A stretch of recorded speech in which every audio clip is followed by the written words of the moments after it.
Hello, আসসালামু আলাইকুম। আজকে আমার অফ ডে ছিল। অফ ডে মানে না, মানে ছুটি নিতে হয়েছে। সেটা হলো ইনার ডে কেয়ারে আজকে সব গার্জিয়ান কি যাবে, একটা প্রোগ্রাম আছে। তো এর জন্য আমার আজকে ছুটি নিতে হয়েছে। তো সকাল সকালে গেলাম 9টা থেকে 12টা পর্যন্ত। মানে বাচ্চাদের সাথে আমরাও বাচ্চা, ওরা যা করে তাই দেখা, খেয়াল করা, কীভাবে খেলা করে, তাদের অ্যাক্টিভিটিস থেকে শুরু করে খাওয়া দাওয়া, লাঞ্চ, একসাথে লাঞ্চ করলাম। মানে আমি তো লাঞ্চ করি না, আমি রোজা।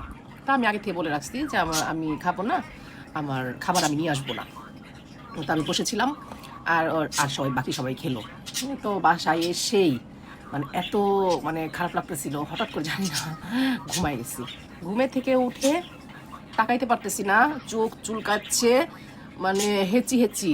এই চোখ চুলকাচ্ছে, এটার কারণ হচ্ছে এখন জাপানে কাফন শোর সিজন। মানে জাপানে অনেক দেশে আছে নাকি, আমি জাপানে এটা বলি। জাপানে এই মার্চ এপ্রিল এই 2 মাস টানা ওষুধ খেতে হবে যাদের কাফুন শো আছে। যারা জাপানে লং টাইম, দেখা যায় লং টাইম না, আজকাল 2-3 বছর হলেই দেখি কাফুন শো হয়।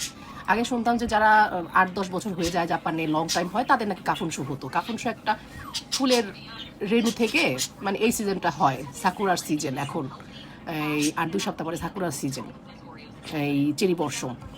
তো এই সময়টা হচ্ছে এই রোগের সিজন, কাফুন শো। এই কাফুন শো যাদের একবার হইছে, জীবনও যাবে না। এটা একটা মানে সারা জীবনের অসুখ। এই সিজনটা আসলেই হেঁচি, সকালবেলা সারা তো ঘুমিয়ে আসবে না, নাক বন্ধ থাকবে, নিঃশ্বাস নেওয়া যাবে না, নাক বন্ধ। চোখ চুলকাবে, প্রচণ্ড রকম চোখ চুলকাবে, মানে মনে হচ্ছে চোখের মধ্যে কি জানি কাটা কাটা ঢুকে গেছে, এরকম চোখ চুলকায়। আর হচ্ছে হেঁচি, একটা দুইটা না, হেঁচি মিনিমাম একসাথে টানা 20 থেকে 25টা হেঁচি দিতে দিতে নাক দিয়ে রক্ত বের হয়ে যায়, এমন অবস্থা। আর মানে যাদের হয়েছে তাদের অবস্থা যে কি হয়েছে সেটা তাদের আসলে, যে না হয়েছে সে বুঝতে পারবে না, তাকে এই ফিলিংসটা বোঝানো যাবে না।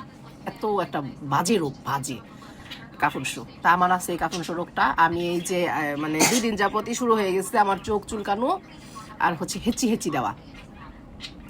বিগত 4-5 বছর যাবত আমি কন্টিনিউ এই সিজনটা আসলে ওষুধ নিয়ে আসি।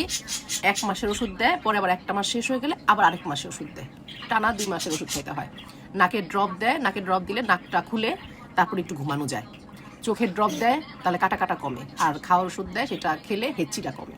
মানে এরকম একটা অবস্থা, খুবই খারাপ অবস্থা। এটা নিয়ে এখন গেছি হচ্ছে, মেন কথা এখন গেছি হচ্ছে ওষুধ আনার জন্য। মেজাজটা কেমন লাগে, যায় দিই ডাক্তার, আজকে সেই হসপিটাল বন্ধ। বাসার কাছে যেটাতে যাই সবসময় নর্মালি ওষুধ আনার জন্য, সেই হসপিটাল আজকে যাই দিই বন্ধ। কেমন লাগে মেজাজটা। এখন আজকে যাওয়া যাবে না, কালকে জব করে এসে রানিংয়ে যেতে হবে এই ওষুধ আনতে। কি একটা প্যারা বলেন তো। অলরেডি আকিয়ারেরও হয়ে গেছে,